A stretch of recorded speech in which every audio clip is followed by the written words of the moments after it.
On est tous au courant de la guerre en Ukraine et tous assez choqués de ce qui s'y passe.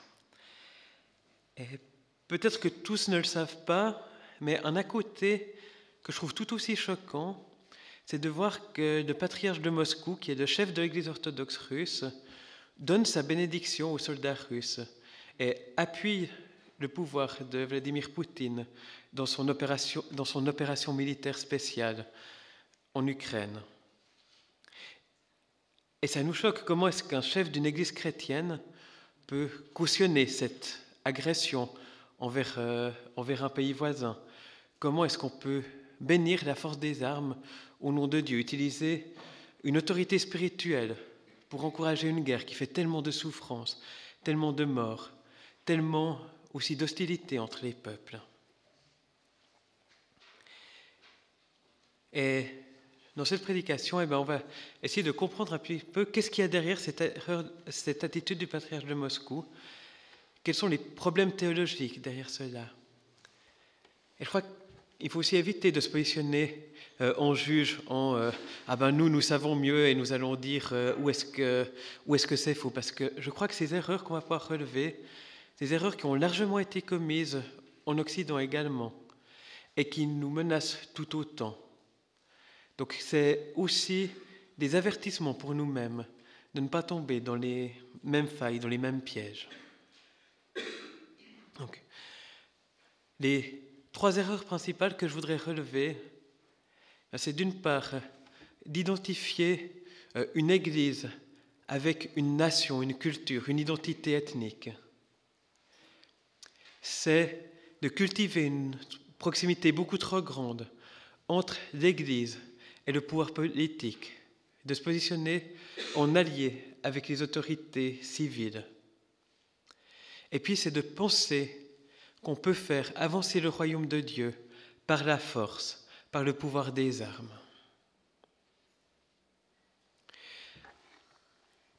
Donc pour commencer sur ce lien, cette identification entre une nation et une église, on peut voir d'une part que le patriarche de Moscou est sur la même longueur d'onde que Vladimir Poutine pour voir une identité russe qui dépasse les frontières de la Russie, de voir une identité russe qui devrait toucher toute une série de pays qui ont été influencés par la Russie, par la langue russe, par cette culture. Et donc pour eux, il y a une identité russe qui doit inclure au moins, en tout cas, la Biélorussie, l'Ukraine, et puis probablement certaines parties de la Moldavie, du Kazakhstan, certaines régions de Géorgie, et ainsi de suite. Et puis, pour comprendre aussi ce qui se passe avec l'Ukraine, il faut comprendre aussi comment fonctionnent les églises orthodoxes. Les églises orthodoxes sont organisées avec plusieurs entités plus ou moins nationales qui sont indépendantes. On parle d'églises autocéphales. Donc autocéphales, c'est-à-dire qu'elles sont leur propre tête. Ça veut dire que ces différentes églises peuvent chacune se gérer au sein de leur aire géographique et au sein des églises qui relèvent de leur autorité. Et les plus grandes et plus importantes sont dirigées par des patriarches. Il y a donc le patriarche de Moscou, il y a le patriarche de Constantinople, d'Antioche, de Jérusalem, d'Alexandrie, et aussi en Roumanie, en Serbie, et ainsi de suite. Et puis, certaines qui sont indépendantes n'ont pas un patriarche, mais un métropolite ou un autre titre moins important en fonction de l'importance de l'Église. Par exemple, l'Église de Chypre est également indépendante, mais c'est beaucoup plus petit que la Russie, donc ce ne sera pas un patriarche qui aura l'autorité là. Et puis, donc, quand tout se passe bien, l'idée, c'est chacune de ces églises se gère sur le territoire qui la concerne, et puis qu'elles sont en bonne relation, qu'elles interagissent les unes avec les autres, que dans les cérémonies des unes et des autres, on prie pour les chefs des autres églises, et puis qu'elles se reconnaissent en communion. Alors maintenant, ce qui se passe avec l'Ukraine, là, on entre dans des choses qui fonctionnent un peu moins bien. Donc, depuis en tout cas la période communiste, l'Ukraine était sous l'autorité du patriarche de Moscou, faisait partie de la même zone. Mais par le passé, il y avait eu des périodes où il y avait un patriarcat indépendant à Kiev. Et puis, depuis déjà les années 90, 90, certains en Ukraine avaient une velléité de retrouver une indépendance religieuse, donc d'avoir leur propre patriarcat ou leur propre église. Et puis, en 2019, le patriarche de Constantinople a reconnu un patriarcat ou un métropolitanat indépendant à Kiev, donc la possibilité d'une église ukrainienne indépendante de l'église russe. Ça a été suivi également, je crois, par le patriarche d'Antioche. Par contre, le patriarche de Moscou n'a pas du tout accepté ça et a trouvé que c'était scandaleux que le patriarche de Constantinople, qui est en principe celui qui a le plus d'autorité parmi les différentes églises orthodoxes, il a jugé scandaleux que le patriarche de Constantinople reconnaisse cela. Et donc, il a même rompu la communion avec l'église de Constantinople.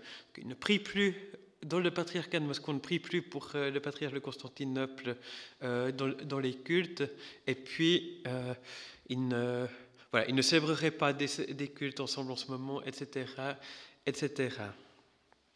Et puis, un certain nombre d'autres églises orthodoxes qui se sont bien gardées de prendre position pour l'un ou pour l'autre. Ils n'ont pas reconnu le métropolite de Kiev. Ils n'ont pas non plus rompu la communion avec Constantinople. Donc voilà, il y a une situation de schisme à cause de la question ukrainienne. Et donc, avec tout ça, le patriarche de Moscou peut aussi voir la guerre en Ukraine comme une occasion de récupérer l'autorité sur cette Église qui s'en est affranchie. Et pour lui, il se considère justement comme le chef spirituel légitime de toute cette entité culturelle russe qu'il voudrait voir unie et qu'il voudrait voir, et qu'il voudrait voir prospérer, être contente, heureuse ensemble et unie par une même culture, une même langue. Et donc là, entre autres, le problème, c'est justement d'identifier une Église avec une nation. En soi, une certaine organisation territoriale, ça peut être juste une manière de s'organiser. Ce n'est pas forcément néfaste en soi, mais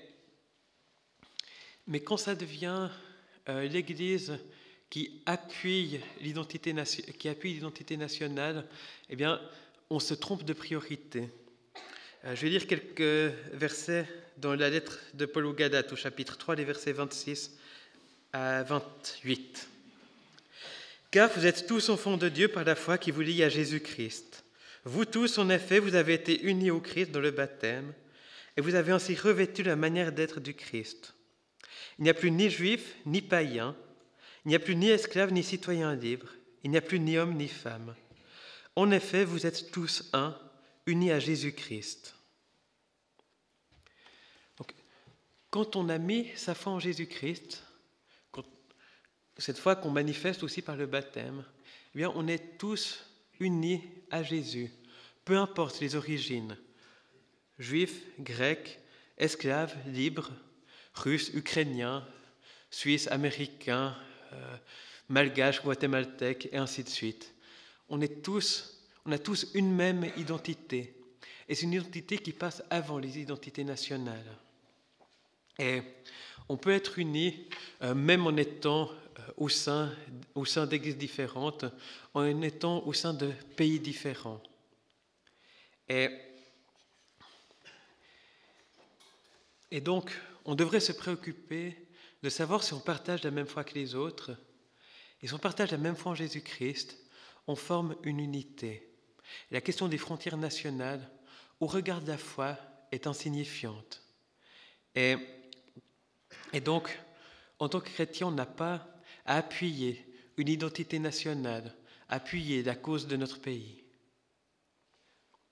Après, il faut bien être conscient qu'en Occident, on a aussi parlé de la France comme fille aînée de l'Église. On a aussi eu un Saint-Empire romain germanique appuyé par l'autorité de l'Église. On a encore des gens aujourd'hui qui revendiquent l'identité chrétienne de la Suisse, et ainsi de suite. Et pendant la Grande Guerre, la Première Guerre mondiale, eh bien, chaque Église nationale a largement béni les combattants et les armées de sa propre nation pour aller se battre contre d'autres pays chrétiens. Donc cette erreur qu'on voit manifester là avec la Russie, on ne s'en est pas moins rendu coupable en Occident. Et puis peut-être qu'aujourd'hui on en est moins tenté parce que nos églises sont moins influentes, mais ça nous menace toujours. Et puis, on voit aussi une grande proximité entre l'autorité religieuse et l'autorité politique en Russie. Et l'autorité religieuse donne un appui à cette idée de grande identité russe dont la Russie serait la porteuse et le garant. Et à l'inverse, on voit aussi Vladimir Poutine être présent dans les grandes célébrations à Noël, à Pâques, côte à côte avec le patriarche de Moscou. Et puis, aussi d'une certaine manière, favoriser l'Église orthodoxe à l'encontre des autres églises qui pourraient exister, évangéliques, baptistes et autres qui peuvent exister en Russie. Et là aussi, il y a quelque chose où c'est aussi un peu ancré dans la culture orthodoxe, parce que, voilà, à l'époque de l'Empire romain, au cours du IVe siècle, à un moment, les empereurs romains ont premièrement accepté que la foi chrétienne ne soit plus persécutée, ce qui était une très bonne chose. Et puis, par la suite, ont décidé que la foi chrétienne était la religion de l'Empire romain. Et puis là, on a vu l'empereur appuyer la foi chrétienne et les autorités chrétiennes appuyer l'empereur. En Occident, ça s'est terminé assez vite parce qu'en 413, il y a eu le sac de Rome, la fin de l'Empire romain d'Occident. En Orient, l'Empire a duré 1000 ans de plus, jusqu'à 1453, la prise de Constantinople par les Turcs, Constantinople qui est devenue Istanbul à ce moment-là. Et donc, il y a eu une culture d'appui mutuel entre l'autorité civile et l'autorité religieuse qui a duré beaucoup plus longtemps. Et ensuite, en fait, les chefs politiques russes se sont appelés des tsars, ce qui est en fait une reprise du titre de César, donc que portait l'empereur romain aussi en Orient pendant tout ce temps.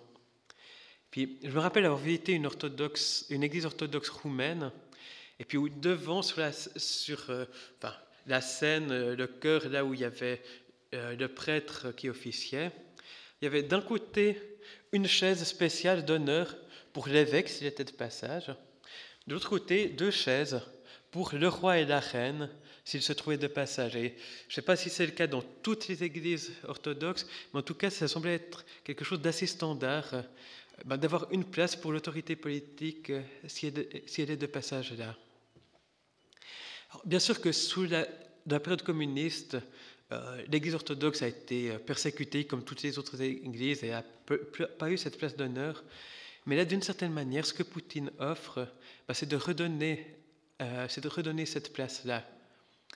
Mais le danger, c'est que quand il y a ce genre de partenariat, bien souvent, l'Église se retrouve à bénir ce que fait le pouvoir politique, que ce soit bon ou que ce soit mauvais.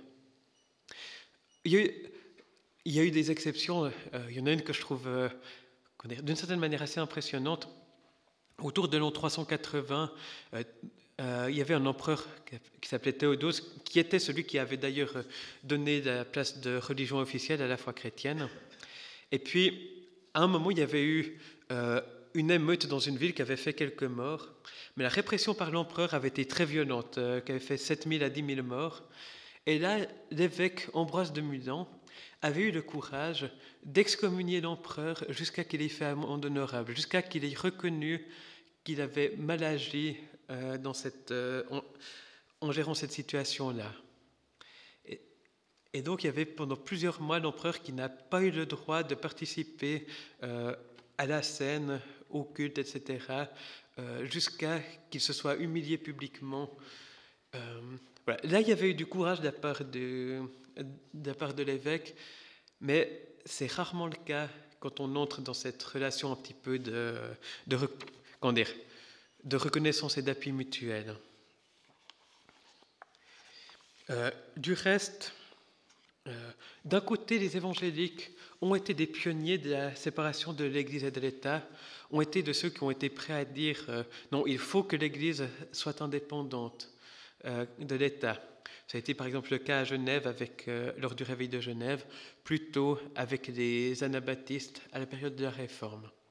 Et en même temps, on ne peut plus trop faire les fiers parce que aux États-Unis, avec Donald Trump, il y a énormément de grandes figures évangéliques qui sont tombées dans le même piège, qu'on a vu former un conseil spirituel pour le président, prier pour le président, dire que oui, le président était chrétien, et que, etc., etc., en échange d'un certain appui, de la nomination des juges qui les arrangeaient, etc. Et là, comment dire ? Et là, ça a aussi été un immense contre-témoignage pour la foi chrétienne. Donc, pour dire, c'est pas que l'Église russe qui est menacée par ça. Et puis nous-mêmes, comment dire, on est moins menacés par ça parce que le pouvoir ne nous courtise pas et n'essaie pas de gagner notre appui. Mais prenons garde parce que peut-être si on avait l'occasion, on tomberait dans le même panneau et que c'est vite tentant de chercher une reconnaissance, un appui par le pouvoir civil. Et troisième problème, de penser qu'on peut faire avancer le royaume de Dieu par les armes. Le patriarche de Moscou a aussi parlé de l'intervention militaire en Ukraine comme un combat spirituel contre le mal. Et ça s'inscrit dans une vision où l'Occident est vu comme décadent, comme ayant abandonné la foi chrétienne et comme tombant dans toutes sortes de déviations éthiques. Et voyons à l'inverse la Russie comme un pays chrétien qui reste fidèle à Jésus-Christ, qui maintient une bonne éthique. Et donc il y a l'idée que l'Ukraine que l'Ukraine peut pencher du côté occidental ou du côté russe, et que si elle penche du côté occidental, ça va être une catastrophe sur le plan spirituel, sur le plan éthique, et que donc il faut, par tous les moyens, fût-ce la force des armes, la maintenir dans l'orbite russe. Alors, il y a un côté où on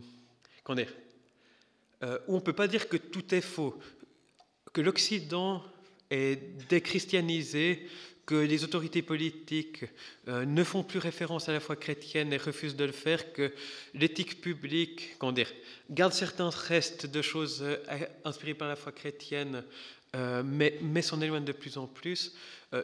Tout ça, c'est vrai fondamentalement. Donc c'est pas que l'Europe et l'Occident est un magnifique exemple de pays qui s'inspirent de la foi chrétienne. Mais le problème, c'est de penser qu'on peut, par la force des armes, gagner un résultat qui serait favorable pour la foi, favorable pour la spiritualité. C'est pas comme ça que fonctionne le royaume de Dieu. Et dans ce sens-là, aussi en lien avec le point précédent, je voudrais dire au chapitre 18 de l'évangile de Jean, les versets 33 à 38. C'est donc dans le procès de Jésus avant son exécution. Pilate rentra dans le palais, il fit venir Jésus et lui posa cette question. « Est-ce toi le roi des Juifs ?» Et Jésus répondit. « Dis-tu cela parce que tu y as pensé toi-même ou parce que d'autres te l'ont dit de moi ?» Pilate reprit. « Est-ce que je suis juif, moi ? Ceux de ton peuple et les grands prêtres t'ont livré à moi. Qu'as-tu donc fait » Jésus répondit, « Mon règne n'appartient pas à ce monde. Si mon règne appartenait à ce monde, mes serviteurs combattraient pour que je ne sois pas livré aux autorités juives. Mais non, mon règne n'est pas d'ici. » Pilate lui dit alors, « Donc tu es roi » Jésus répondit, « C'est toi qui dis que je suis roi.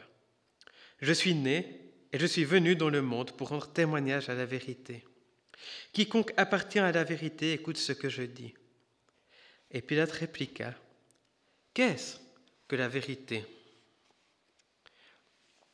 Là, on voit Pilate qui interroge Jésus en lui demandant s'il est roi, en lui demandant s'il se revendique comme une autorité séculière, une autorité qui règne sur un royaume terrestre. Et Jésus répond bien en disant que son royaume n'est pas de ce monde. Le royaume de Dieu ne peut pas et ne doit pas être identifié à aucune autorité séculière, à aucune entité culturelle, nationale, supranationale ou autre. Le royaume de Dieu est un royaume spirituel, un royaume qui repose sur la foi en Jésus-Christ. Et Jésus est venu dans ce monde pas pour instaurer un royaume séculier, mais pour témoigner à la vérité, pour faire connaître au monde qui est vraiment Dieu et pour permettre d'être en communion avec lui. Et je vais lire encore quelques versets lors de l'arrestation de Jésus.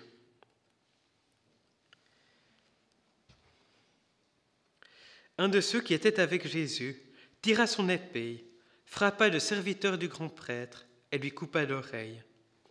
Jésus lui dit, « Remets ton épée à sa place, car tous ceux qui prennent l'épée périront par l'épée.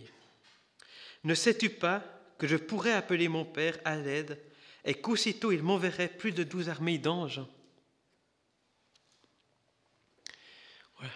Devant Pilate, Jésus disait que s'il avait eu un royaume qui était un royaume de ce monde, ses serviteurs se seraient battus pour qu'il ne soit pas livré aux autorités romaines. Mais Jésus n'a pas le genre de royaume pour lequel on prend les armes. Et de la même manière, quand quelqu'un a effectivement essayé de le défendre par l'épée, Jésus a dit d'arrêter ça immédiatement. Il a souligné aussi que ceux qui prendront l'épée périront par l'épée, que si on essaye de faire avancer les choses par l'épée, on sera nous-mêmes victimes de la force militaire. Et si Jésus avait besoin de forces armées, il n'aurait qu'à demander des légions d'anges à son Père. Donc, ne croyons pas qu'on peut faire quelque chose pour le royaume de Dieu dans ce monde par la force des armes ou par la puissance politique. Après, c'est une question complexe de savoir s'il y a des moments où, pour limiter les dégâts dans un monde où la guerre existe, où il y a des agressions militaires, s'il y a des moments où ça limite les dégâts, que certains prennent les armes pour résister aux méchants. Mais si, et je dis si sans répondre à la question, il y a des cas où ça peut être légitime de se défendre contre des agressions par la force des armes, c'est toujours dans un sens de limiter des dégâts sur un plan humain, sur le plan des questions de ce monde. Mais ce n'est jamais pour faire avancer le royaume de Dieu. Le royaume de Dieu est un royaume, on annonce et on est témoin d'un royaume où il n'y aura plus de guerre, plus de violence, plus de larmes, plus de morts. On ne peut pas faire avancer un tel royaume par la force des armes.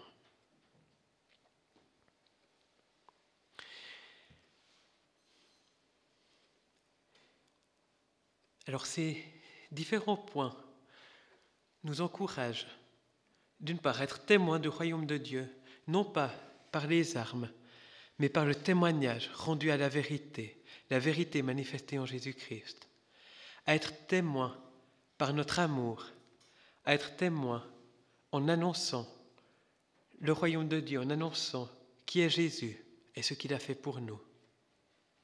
Et nous devons aussi avoir l'espérance d'un royaume qui réunit des hommes de toutes langues et de toutes nations. C'est aussi une des visions de Jean de l'Apocalypse, une grande foule issue de toutes tribus, de toutes langues, de tous les peuples, de toutes les nations, où les frontières nationales, les identités ethniques seront abolies, parce que nous serons tous réunis par un même salut que Jésus est venu apporter. Ayons l'espérance de ce royaume qui vient. Et gardons-nous aussi de nous accoquiner, de nous inféoder à des autorités politiques, civiles ou autres. Notre seul Seigneur, notre seul Maître, c'est Jésus-Christ.